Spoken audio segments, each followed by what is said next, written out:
at least, I guess mule experts on Facebook, but a horse or a mule. Picnooga, what we're trying to do with Picnooga is we are trying to find this undiscovered layer of Chattanooga history through photos, paper ephemera, and different objects. And the main way that we're trying to do it, and the one reason why we're using social media, is to kind of connect with locals to crowdsource this information. So when I say undiscovered layer, I mean stuff that are in shoeboxes, old trunks, your attic. Everybody had an uncle who was taking photos all the time, might have left you a box, or your grandmother's chests, etc. So we're trying to encourage people to actually open up that stuff, because there's actual history in there that's kind of forgotten. So that's what we're trying to do with Picnooga as far as our main core focus. Well, how are you making these contacts? How are these folks finding you, David Moon? A lot of it has been through our displaying of photos. So, everybody seems to gravitate towards old photos. There are a lot of old photo projects out there, online, whether it's American history or such. So I think people just kind of gravitate to the stuff that we post. So then they become interested, and then they learn a little bit more about our project. Well, how do you obtain these images? Are you given these boxes? Are you lent these boxes by mail now, shipping down to Ocala, Florida? Then you scan the images, promising to return them, and when you're done, you send them back, and you have digitized versions of, say, portraits and photographs? Well, with crowdsourcing, we use the Chattanooga History Center. Has been great with that, because people can come and they can drop off their photos and other items, and they would actually scan them and catalog them.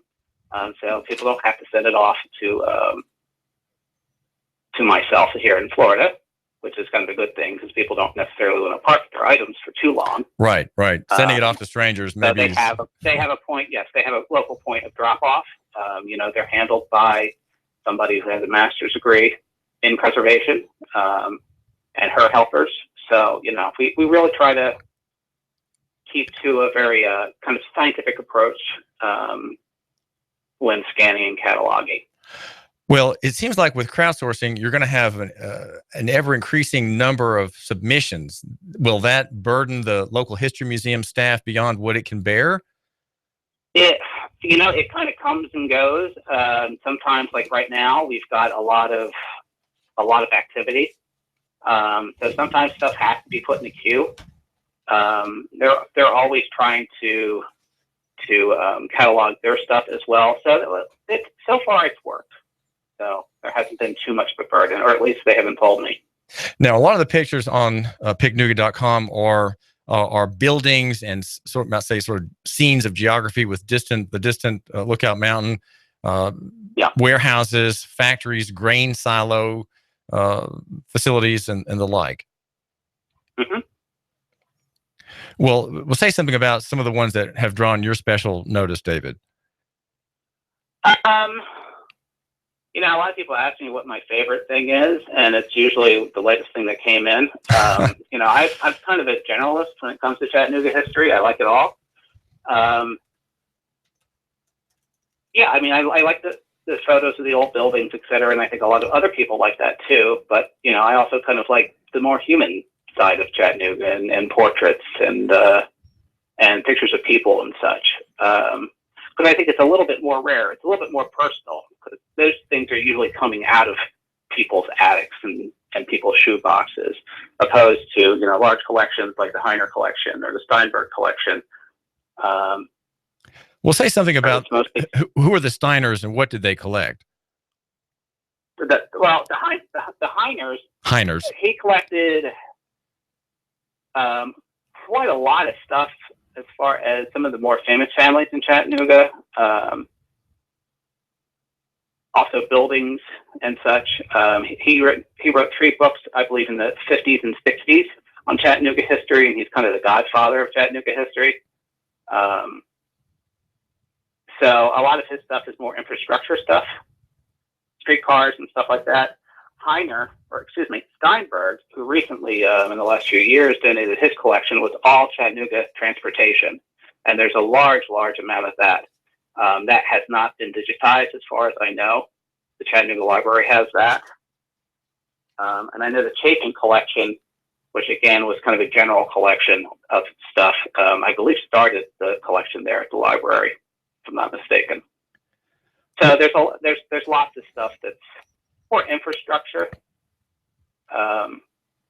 opposed to more personal photos or people on the street. Is there a way my listener, David Moon, my listener who has teenage children, could have these young people involve themselves in some effort to digitize these works? Is there a program where patrons of the public library, which my listener's family is or are, could help in this work if there's a need for, if there's a queue, as you say, at the museum and also at the library? It seems that hands would be desirable to help digitize some of these works, to scan them, name them, and so on.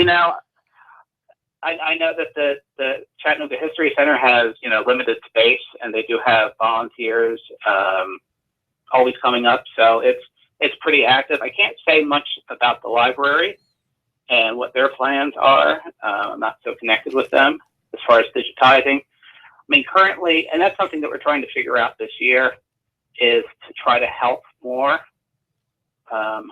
with getting this stuff digitized and online. And, that's why we're kind of trying to partner up, like the UTC Library is a new partner.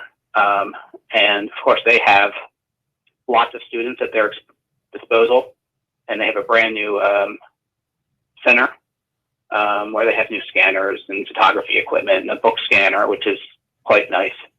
So I don't know if there's any efforts right now where anybody could help, probably in the future. But it is something that I think everybody is looking at in the future, because really digitizing collections is something that a lot of people are doing right now. It's just not in Chattanooga. Well, tell us about Sam Hall and DeepZoomChattanooga.com, where there are photographs on that website by this local man that have tremendous detail. Talk about his work and yours. Sam is a good friend. He started about the same time I did, and we at first thought maybe we'd be rivals, but as we talked, we had a lot in common. Sam's goals are to really find more higher quality images and negatives, so you can get that kind of deep zoomability of the photos that he has. So he's very particular about that, opposed to, say, like an 8x10 glossy that's only going to have a certain resolution. It's only going to have the resolution of that print. So most of the stuff that he features on his site is from an original source, either original negative or glass plate negative. And he does a real nice job with that. I think a lot of people ask me about it, which is great. And it's a good thing.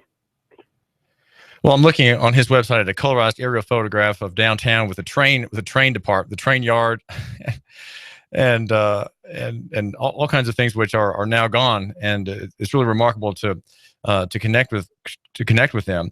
And so he tries to use large format camera negatives, you say, and glass plates. Correct.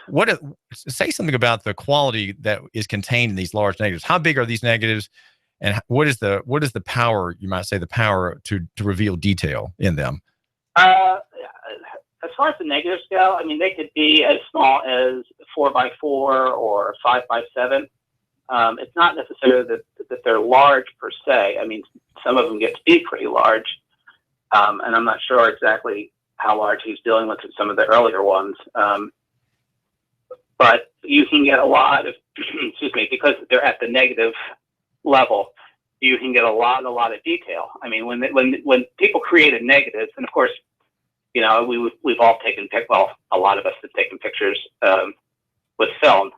Usually the negatives fell to the bottom of the box, and eventually you threw them all out. All we really cared about was the prints. And the prints only hold so much resolution opposed to the negative. So when you do have that original source, I mean, it's almost like a digital camera today, as far as megapixels go. Even cameras all the way back then to, around the 1900s. So you do still have that, as long as the photographer was good at this craft, you still have that very crisp image and high resolution. So obviously, with today's technology, you can yield a better image. And glass negatives are they are the first kinds of means of capturing images. Is that right in photography? I don't know if I don't know if they were the first type, but they were a very early type. Yes. I mean, they're basically a glass plate, as I understand. It's treated with chemicals. You expose it to light in the camera, behind the lens for a few seconds. You would cover the lens, and then you would treat it with more chemicals, and then the image would appear, and then you can make prints from a print enlarger from there. Well, the battlefield dead photographs from the war to prevent Southern independence that I've made note of are glass negatives or glass plates. Correct. So you're now in Ocala, and you're working. Why do you still care about Chattanooga if your horizons have changed, your purposes have changed, you have another home, there's another place that's sort of in your heart than Chattanooga? Why do you persist in caring about Chattanooga? I ask myself that too, and a lot of people ask me that. I don't know if I have an answer for it. I just think that I think when you see a problem like I did, and it's not necessarily that Chattanooga don't care about history or it's not available. I mean, there's a lot of great books that are being written even today about Chattanooga history, but to actually have kind of a real-time source and using social media to project that and get people excited about history, which hopefully that's what Picnooga does, or even feel a little nostalgic, was something that just wasn't there. So I kind of saw a need. I have some marketing skills. I've had social media skills from past projects. That it was a natural fit, and I love history. So really kind of drawing it all together just seems natural. My listener and I, David Moon, have a problem. We are sort of cosmopolites. We watch television. We care about events of the world. We are we speak kind of a common tongue. We don't have vernacular of our part of the world anymore. We're kind of generalized by CBS, NBC, ABC, Walter Cronkite on up to the Today Show. We don't really identify with place anymore. There's been, as some of the Southern novelists are trying to suggest, that we lack a kind of a here in our souls. Is that a problem that you're trying to address, or is that something that's just sort of theoretical and not something that you in the crowdsourcing and image publishing business care about? I don't know if I directly addressed it, but it's obviously an effect. I mean, at first it was a matter of just showing some cool photos. And then I realized that really it was a project that was almost public relations and educational, kind of put together, and putting some pride back into local history. Because I mean, as far as Chattanooga history goes, I mean, when they were promoting Chattanooga back in the day, history was always number one over commercial endeavors and even the kind of the scenic naturalness of Chattanooga. Somehow that kind of fell off. I don't quite understand what you're saying. Their brand. I don't catch. What are you saying? I don't catch that. David, I didn't quite understand what you meant. That history was always number one, but it has fallen off. For whom was history number one in your reference there? For Chattanooga. If you look at old brochures and marketing material for Chattanooga all the way up to about the 60s, history, because of the battlefield. Now, of course, it's Civil War history that we're talking about, but history was part of the Chattanooga brand. And I think that that's kind of taken a very backseat, a rumble seat, if you will, to what Chattanooga is trying to project today. Well, now the marketing of the city, of course, is forward directed. It's gig oriented. It's environmentally sound. It's trying to draw entrepreneurial classes from other parts of the country to move here to take advantage of a kind of favorable local economy. And so it's not. You're right. It doesn't connect with history anymore. But Chattanooga was always that way. Again, there was three things. There was history, there was industrial, which of course has fallen off the map, for good and bad, at least for the environment. And then there was the natural. So really, if you kind of replace what they're trying to push is innovation with industry, and trying to get people to come to Chattanooga, because Chattanooga had, they were trying to get industries to come to Chattanooga also because of the Chickamauga Dam and the power. So replace that with innovation, and you still have the scenic and natural. History has, again, taken a rumble seat, if you will, as far as Chattanooga's brand. And I don't think it needs to necessarily. I think it's very valuable.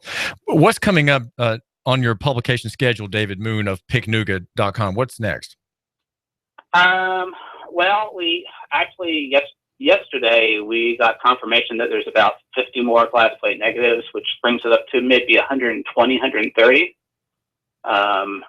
which is a good thing, because that makes quite a collection. There's stuff happening all the time. That's kind of the big project right now. Trying to turn this into an organization is something else, because this is basically, it's not a nonprofit. I think formalizing it into a nonprofit and setting some goals is probably going to be up in the future. I think I talked about direct acquisition, which is actually purchasing items, and that's mostly for stuff that has kind of gotten away from Chattanooga, like these glass plate negatives, although we do that kind of on a limited basis now. That's also in the future to kind of increase that a bit, but of course you need funding for that. Right. So if you had a nonprofit group, as opposed to just being David Moon and your pal Sam Hall, you would have an organization, you would have collaborators, you would have people who are willing to write some checks and willing to help organize their friends to write checks as well, to make this a more formal online effort. Exactly. And there is, it's not just Sam and I. We're kind of at the forefront as far as the public facing, but, there are probably about 10 people who really care about this project that contribute on an ongoing basis. So, there is kind of a layer of people who really do care and do support. And of course, a lot of the people who follow Picnooga also kind of help. Now, my listener David can call, my listener can call David Moon at 972-0209. That's 972-0209. He runs Picnooga.com. And if you have something that would be of interest to him, please contact him. The site again is Picnooga.com. David, thanks for joining my listener and me here at AM 1240 Hot News Talk Radio. Thank you very much, David. Thanks. Have a good one.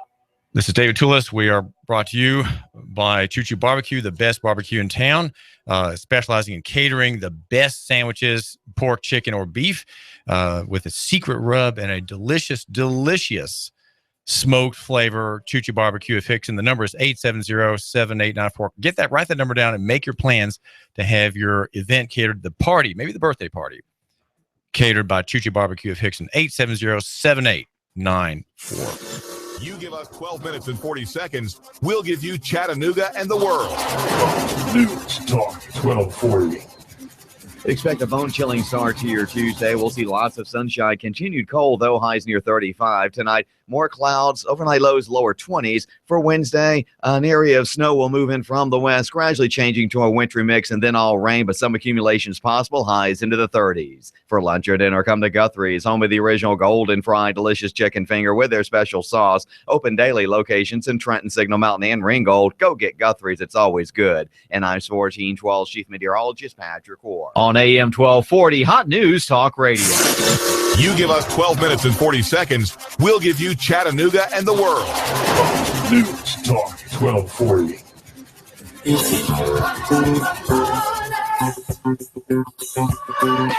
On your signature, you can get $150,000. Can you believe that? $150,000 on your signature. Hi, I'm Bruce Krebs with the Entrepreneur Source. There's a program right now that you can get $150,000 on your signature with no pledge of collateral or personal guarantee. Call me at 423-875-5621 to learn more. 423-875-5621. You've been thinking about starting a business and becoming self-sufficient. Don't do it on your own. I have a proven track record for the last 13 years. A 96 96% success rate. I can guide you into a franchise where you will pay yourself through the startup phase with very low or little risk. Call me now. I'm Bruce Krebs at 423-875-5621. 875-5621. And make sure to listen to the Entrepreneur Hour every other Wednesday from 11 to 12 o'clock here at AM 1240 Hot News Talk Radio. Call me now, 875-5621.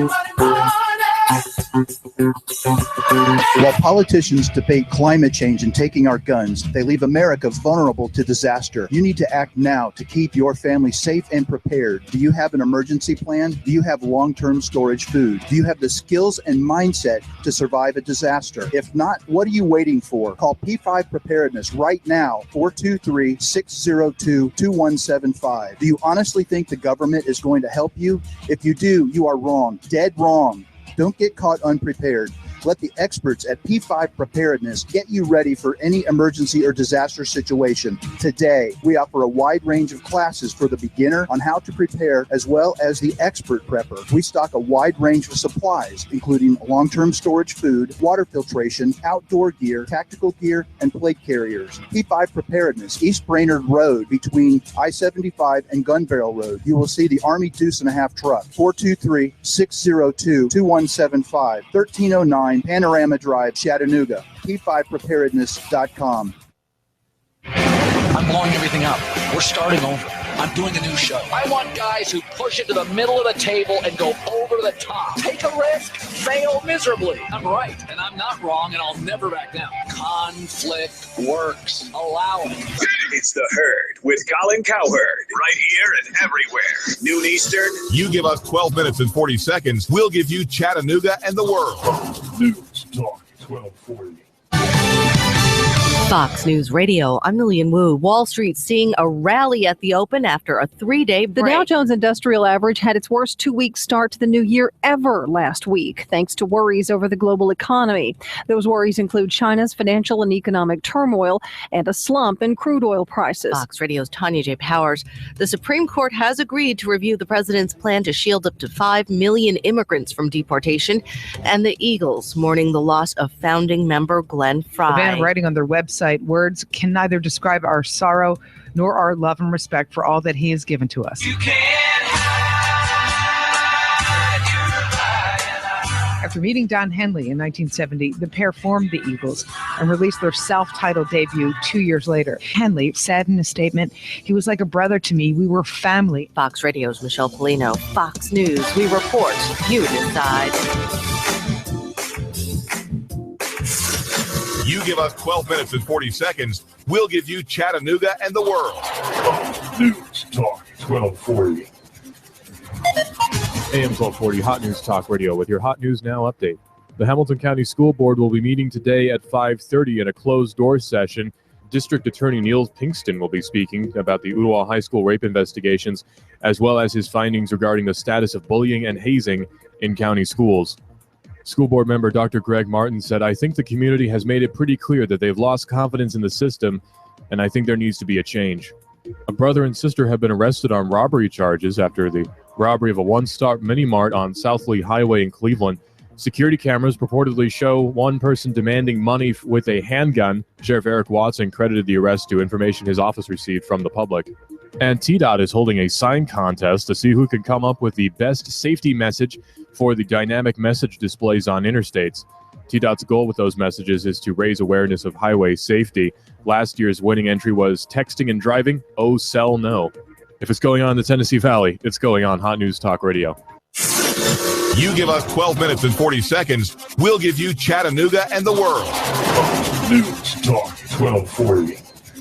Expect a bone-chilling start to your Tuesday. We'll see lots of sunshine, continued cold, though highs near 35. Tonight, more clouds, overnight lows lower 20s. For Wednesday, an area of snow will move in from the west, gradually changing to a wintry mix, and then all rain, but some accumulations possible, highs into the 30s. For lunch or dinner, come to Guthrie's, home of the original golden fried delicious chicken finger with their special sauce. Open daily, locations in Trenton, Signal Mountain, and Ringgold. Go get Guthrie's, it's always good. And I'm 1412 Chief Meteorologist Patrick Orr. On AM 1240, Hot News Talk Radio.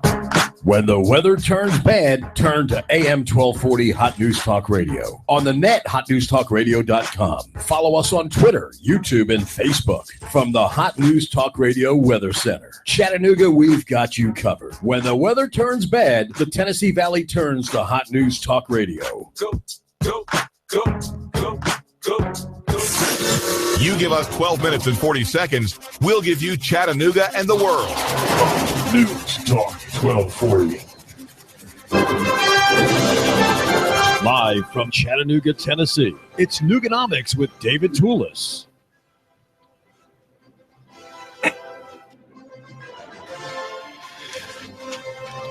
City Councilman Moses Freeman, in his presentation yesterday to the Macaulay students, brings up questions about mercy, and he quotes from the Gospel of Matthew, in which the Lord Jesus said, as regards to God's children, which is to say, the elect, surely I say to you, inasmuch as you did it to the least of these my brethren, you did it to me. The did it refers to the acts of mercy, charity, the clothing of the naked, the feeding of the hungry, and the succoring of the sick, the visiting of the prisoner. And the question he wants to have us think about yesterday on Martin Luther King Day, and also, of course, today, is the effect of the fall. Because of the fall, we cannot have a global, worldwide empire, single government. We can't have that, and that's explained in one of Abraham Kuyper's lectures, the Princeton lecture series on Calvinism, where he says, because of the fall, we have the state, right? Because of the fall, we have the magistrate, the king, if you will, the president, the government, the court. They all are equal, more or less the same in their conception. They're there to suppress mechanically by force, threat, death, and the sword. They are there to suppress the evil that the seduction of Eve and her husband Adam brought into humankind, probably on the very first hour of their mutual existence. He says that even without sin, the need would have asserted itself for government of combining the many families in a higher unity. In other words, if there hadn't been a fall, there would have been a unification of society. Still, you wouldn't have had simply millions of families independent. There would have been some form that they would have taken in combination, combining the many families in a higher unity. This unity would have internally been bound up in the kingship of God, which would have ruled regularly, directly, and harmoniously in the hearts of all men, and which would have externally incorporated itself in a patriarchal hierarchy. Thus, no states would have existed, but only one organic world empire, which with God as its king, exactly what is prophesied for the future, which awaits us when all sin shall have disappeared. So because of the sin, there's the fracturing. Think of the Tower of Babel. Think of the judgment on the first peoples and their cities and their empires washed away in the deluge. And so fracturing, disunity, lack of communication, inability to understand each other across racial, linguistic, and other lines divides humanity. But the promise of the gospel, from which the city councilman drew, is that there will be over time greater unity as the sin problem is reduced, its claims upon mankind reduced century by century. And so finally, in the end, as the Reformed writer Abraham Kuyper promises, drawing from the promises of Isaiah and the scriptures as a whole, there will be more unanimity among mankind, less division. States will fade in their claims upon men. The state, the court will have less work to do, right? If men are better, if men are holier, thanks to the promulgation of the gospel by faithful ministers and godly example of Christian people, there will be less crime, less vice, less adultery, less pornography, less demand for prostitutes. There'll be less demand for artificial inflatable currencies, right? You'll have an honest money standard again. There'll be less demand for policing services, right? For security. as we are wont to call it. And these are things that are promised in the future, where the mechanical operation of the court, of the state, upon the organic life of society is lessened, right? It's that machine, that contraption on top of human society is slowly drawn back by God's grace and by the lessened need among men for there to be an external punisher, right? The one who executes criminals, he'll have less work to do. There'll be less work for courts to do as fewer people are stealing from each other, defaming each other, raping each other, and so on. That is the promise of Christianity, and that's why my argument, though I insist on the claims of the fall upon ourselves. St. Paul calls that the law of sin in our members, right? Every person is a sinner. Some people are enslaved by their sins. Other people who are those on God's right hand, the sheep, right, versus the goats, they are redeemed from their servitudes by God's grace through the work of Christ. That's just, of course, a summary of basic Christian teaching. And so you can see in what I'm outlining here is the kind of the premise of Christianity. There is this tremendous prospect for capitalization, family growth, small business, industry, innovation, conquering the effects of sin, which you find in inflation, you find in cancer. And cancer, for example, is a very prosperous need, right? Cancer is something that modern industry has necessarily to promote. Cancer cannot be solved; it cannot be eradicated because it's too profitable. And the oncology line of the medical profession, the most beleaguered, the most blamable in that, and of course the pharmacologists, the drug industry, and many other hangers-on who prosper from cancer, their great urgency, right? Their great profit enterprises will recede over time. This, of course, is I think the work of centuries. We're not going to see much progress against cancer in our lifetime, especially since the good people in Washington suppress alternatives. It has been a vigorous suppression of alternatives to the poison of traditional cancer treatments, in which the survival rate's 2% or 5%. And those who use proven methods have success rates of 60%, 70%. And people who can be post-pancreatic cancer 40 years out, right?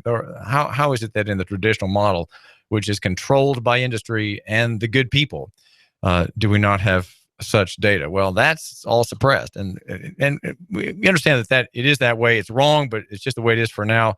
We can't see our way past that because of interest in the clogging of the cancer remedy. It's not allowed to happen, and these are obstacles for civilization. Civilization, I would like to think, even Christendom itself has eventually the promise of overwhelming those resistances, those means of artificial death. You could say that by God's grace over time and by the effect of Christianity, the things that destroy men's souls as well as their bodies will be slowly put into retreat. My name is David Tulis. We're here at AM 1240 Hot News Talk Radio. Our argument is love your neighbor and buy local. That is what I think we need to consider every day. And I'm here every day from 9 to 11. We're the station in which you report and the world decides on YouTube. We have a live channel, and my bow tie today, I got explicit approval from my wife, Jeanette, for the bow tie that I have today with a print shirt that doesn't go with anything, she insists, but there's one tie that she granted I could wear. And it's on YouTube at the Hot News Talk Radio channel on your computer. Type the URL hotnewstalkradio.com. And there we are on your smart device. Get the TuneIn Radio app, and you can hear us wherever our powerful pulsing 1,000-watt AM signal does not reach. And yes, there is a world beyond Chattanooga. And if you're in that world, traveling afar, you can hear my mild suggestions every day from remote locations with the TuneIn Radio app. It's called the TuneIn Radio app. If it's going on in the Tennessee Valley, it's going on Hot News Talk Radio. We think that near is better than far, small than big, simple than complex. And down in the footnotes, where the fleas struggle with scimitar and javelin. Personal is better than corporate, and physical than abstract. We make the argument that you should have, when making a case for anything, you should never have, as Chattanooga 2.0 has, 25 or 30 points, right? Make a clear argument and have everything that you have to say support your three arguments. That's why there are three reasons for local economy. And you heard them, but there are footnotes, which seem to be stacking my arguments together. But I think it's really not so much stacking, but these are just supplementary points. And that would be on physical being better than corporate, and personal better than corporate, and physical is better than abstract. There is a long-term squeeze on the middle class, and it's not as some black ministers and activists think.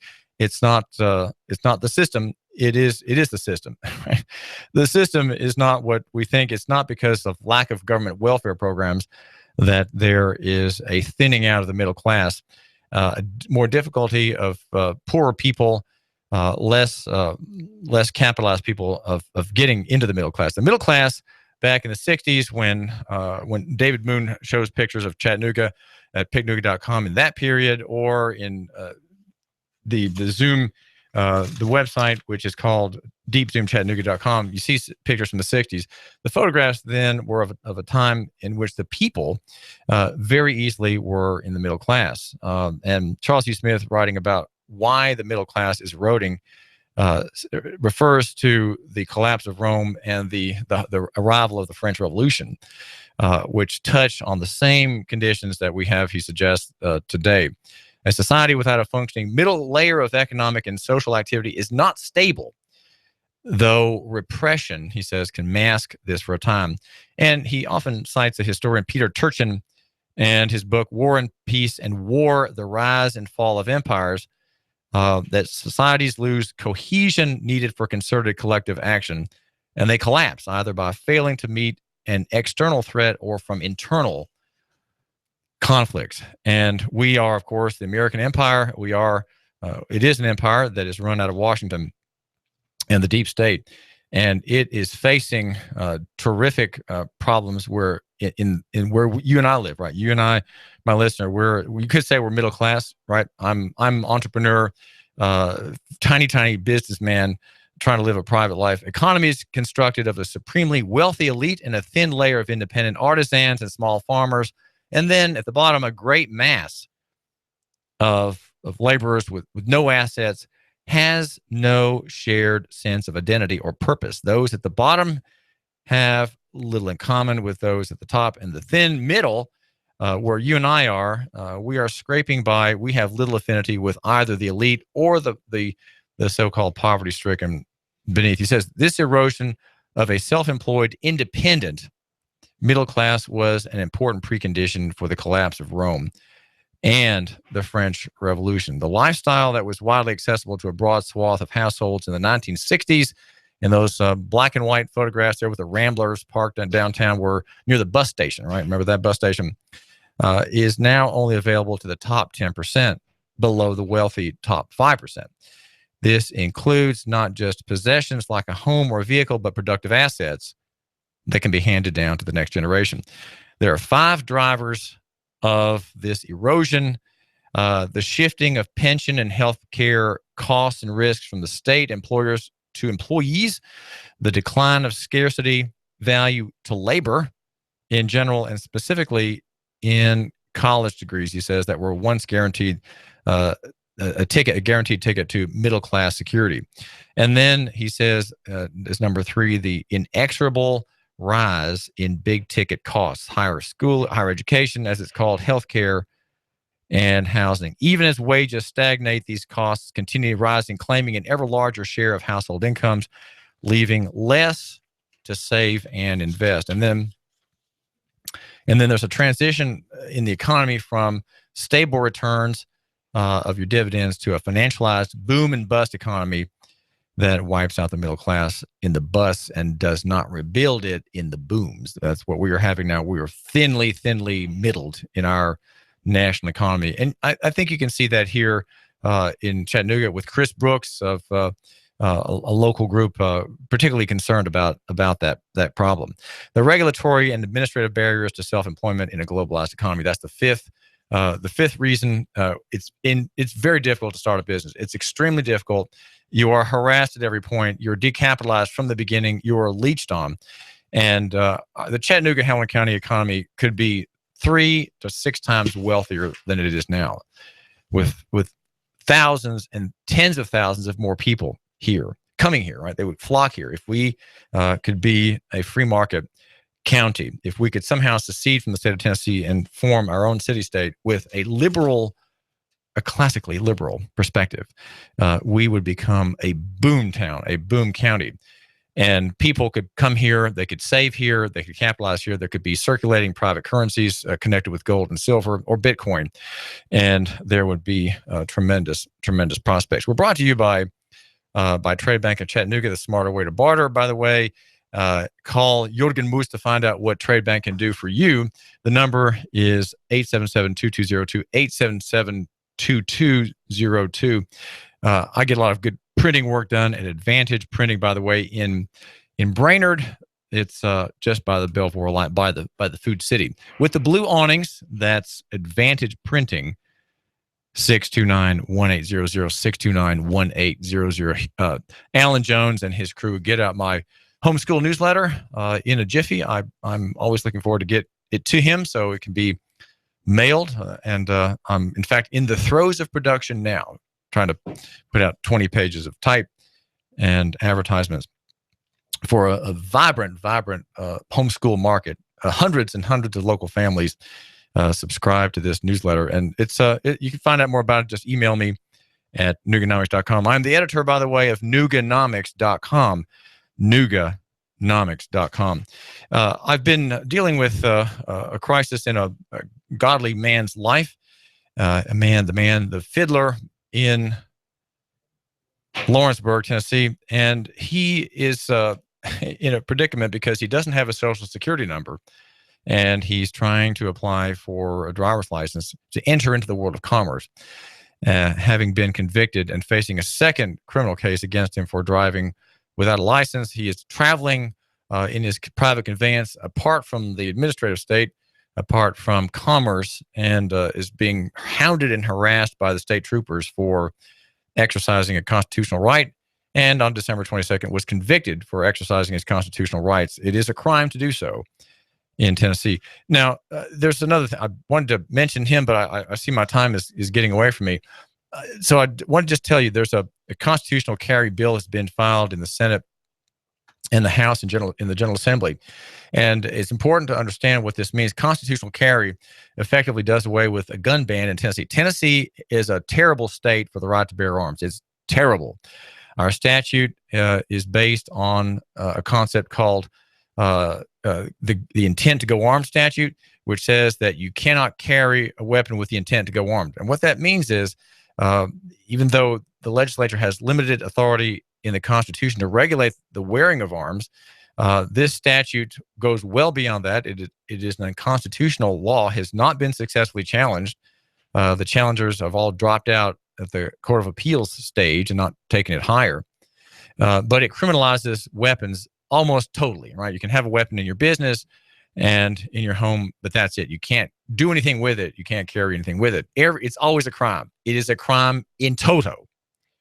But the statute, because the General Assembly didn't want to let off a little of the pressure against my listener, provided some what it calls defenses against criminal charges. So it's automatically a crime to go out of your house with a weapon, though you have a constitutional right to bear arms. And these defenses would, for example, include that you are going to a lawful outing with your weapon, like you're going plinking, okay? You're going target shooting. That's a defense, okay? It's a defense that you are in your business, in your home, it's a defense that you have a permit to carry, right? That's a defense against a criminal accusation. And it's a total defense. And if you have a bullet with your gun and you don't have a permit, you have the intent to go armed. The bullet is the proof of intent, okay? So you're automatically guilty and you have no mercy shown upon you by the judges and the jury. And many hundreds and hundreds of people have been convicted many imprisoned for exercising the constitutional right to carry a weapon. So the constitutional carry bill, which I'll be writing about later today at Nooganomics.com, changes that. It effectively overturns the intent to go armed provisions in Tennessee law. And it says that you can have a weapon on you or near you, loaded or unloaded, long or short, without there being any threat to you whatsoever. You can wear it hidden. You can wear it in public. You can have a long gun with you, and you are innocent because you are a member of the free people of the state of Tennessee, as we are called in our Constitution. So we have the law and the changes in the Constitution that changed the wording slightly on this right to bear arms were aimed negatively against black people. The statute that we have on the books now is aimed against blacks. It's aimed to allow the state to have arbitrary power over particular groups. But don't forget, if one particular group, black people, are terrorized by a law, everybody else is equally terrorized, equally subject to harassment, to arrest, to threat, to jailing, to booking, to trial in criminal court, in circuit court or criminal court. That's what everybody faces under our current law. So think about constitutional carry. Take an interest in it. You, my listener, you need to do something about this. Call your senator. Call your rep. This is David Tulis. From all of us here at Hot News Talk Radio, thank you for patronizing our sponsors. It's important that you support people that support and advertise with Hot News Talk Radio, so we can continue to deliver the outstanding programs that you desire. And if you'd like to advertise on Hot News Talk Radio, you can email us at hotnewstalkradio@gmail.com. That's hotnewstalkradio@gmail.com. Or call 423-458